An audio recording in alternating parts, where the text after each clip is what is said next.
جنوبی ریاست کیرالہ کی قانون ساز اسمبلی نے جزیرہ لکشدیپ کی پرامن فضا کو درہم برہم کرنے کے در پہ ایڈمنسٹریٹر کو واپس طلب کرنے کے مطالبے پر مشتمل ایک قرارداد منظور کی ہے۔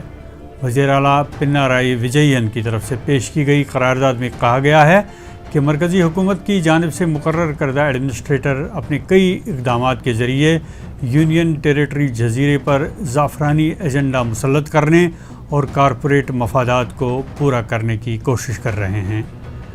قرارداد میں جزیرے کے عوام کی زندگیوں کے تحفظ کے لیے فوری مداخلت کا مطالبہ کیا گیا ہے، گو کہ کیرالہ کی بی جے پی نے لکشدیپ ایڈمنسٹریٹر کے اقدامات کی حمایت کی ہے، لیکن اسمبلی میں پارٹی کا کوئی رکن نہ ہونے کی وجہ سے یہ قرارداد اتفاق رائے سے منظور ہوئی ہے۔ یہ ایڈمنسٹریٹر پرفل کھوڑا پٹیل ہیں، جن کا تعلق ریاست گجرات سے ہے۔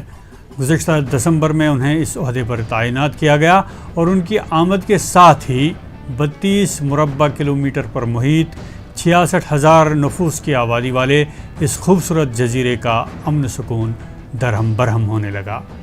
جزیرے کی غالب آبادی مسلم قبائلیوں پر مشتمل ہے، جنہیں آئینی اعتبار سے گزر بسر کا تحفظ حاصل ہے، لیکن موجودہ انتظامیہ ایسے اقدامات اٹھا رہی ہے جن سے ان کے مستقبل پر سوالیہ نشان لگ گیا ہے۔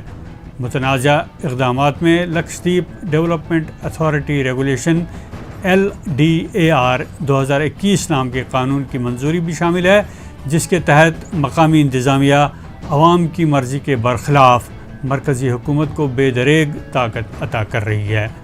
حیرت یہ ہے کہ ایسے قوانین کو نافذ کرنے کے لیے مقامی آبادی کو اعتماد میں نہیں لیا گیا۔ یہ مسودہ لکشدیپ میں موجود زمین کی ملکیت اور اس کے استعمال کے حق کو براہ راست خطرے میں ڈالتا ہے، جس سے حکومت اور اس کے تمام اداروں کو کسی بھی شخص کی زمین کو اپنی ملکیت میں لینے اور اس میں براہ راست مداخلت کرنے کا اختیار مل جاتا ہے۔ ساتھ ہی اس مسودے کی دفعہ 29 حکومت کو ترقیاتی سرگرمیوں کے لیے کسی بھی اراضی کو حکومت کی نظر میں موزون نظر آنے پر استعمال کرنے کا اختیار دیتی ہے۔ ایسے میں زمین کے مالک کی مرضی کو خاطر میں نہیں لایا جائے گا۔ اس مسودہ میں عوامی استعمال کی مبہم اصطلاح استعمال کی گئی ہے، جس سے انتظامیہ کو اختیار مل جاتا ہے کہ وہ اراضی کو اپنی مرضی کے مطابق استعمال کرے۔ مقامی لوگوں کو تشویش ہے کہ اگر اس مسودے پر عمل درآمد شروع ہو گیا تو یہ لکشدیپ کے حیاتیاتی تنوع سے مالا مال نازک ماحولیاتی نظام کے لیے تباہ کن ثابت ہوگا۔ لکشدیپ انتہائی پرامن علاقہ ہے، جہاں جرائم کی شرح تقریباً 0 ہے، لیکن اس کے باوجود انتظامیہ نے سب سے پہلے جزائر میں گنڈا ایکٹ لگا دیا۔ ایک اور ایکٹ کے تحت 2 سے زیادہ بچے رکھنے والے افراد پنچایت انتخابات میں حصہ لینے کے اہل نہیں ہوں گے۔ جانوروں کے تحفظ کے قانون کے ذریعے گائے کے گوشت پر پابندی عائد کرنے کی کوشش کی گئی ہے، جبکہ شراب کی خرید و فروخت پر آسان بنانے کی تجویز ہے۔ ایڈمنسٹریٹر کی آمد سے پہلے یہ علاقہ کووڈ وبا سے بچا ہوا تھا، لیکن اس انداز سے بیرونی لوگوں کی آمد و رفت ممکن بنائی گئی کہ اب کووڈ کی لپیٹ میں 6,000 افراد آ چکے ہیں۔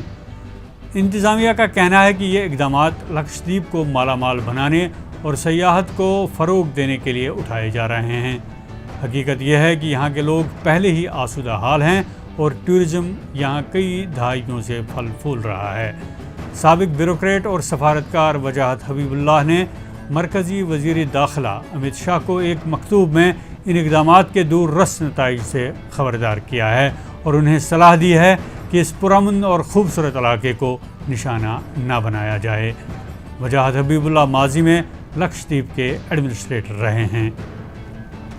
مقامی ممبر پارلیمنٹ محمد فیضل کے مطابق پرفل پٹیل اپنے 5 ماہ کی مدت تقرری کے دوران 15 یا 20 دن لکشدیپ میں رہے ہیں۔ ان کا کہنا ہے کہ ایڈمنسٹریٹر کے اقدامات کو اگر واپس نہیں لیا گیا تو وہ قانونی چارہ جوئی کریں گے۔ لکشدیپ انتظامیہ کے اقدامات پر پورے ملک کے حساس اور جمہوریت و امن پسند لوگوں میں تشویش پھیل گئی ہے۔ ان احکامات کو واپس لینے اور پرفل پٹیل کو ایڈمنسٹریٹر کے عہدے سے برطرف کرنے کے مطالبات زور پکڑ رہے ہیں۔ کیرالہ اسمبلی کی قرارداد کے بعد اب گیند مرکزی حکومت کے پالے میں ہے. دیکھنا ہوگا کہ وہاں سے فیصلہ کس کے حق میں آتا ہے. ETV بھارت کی خاص رپورٹ.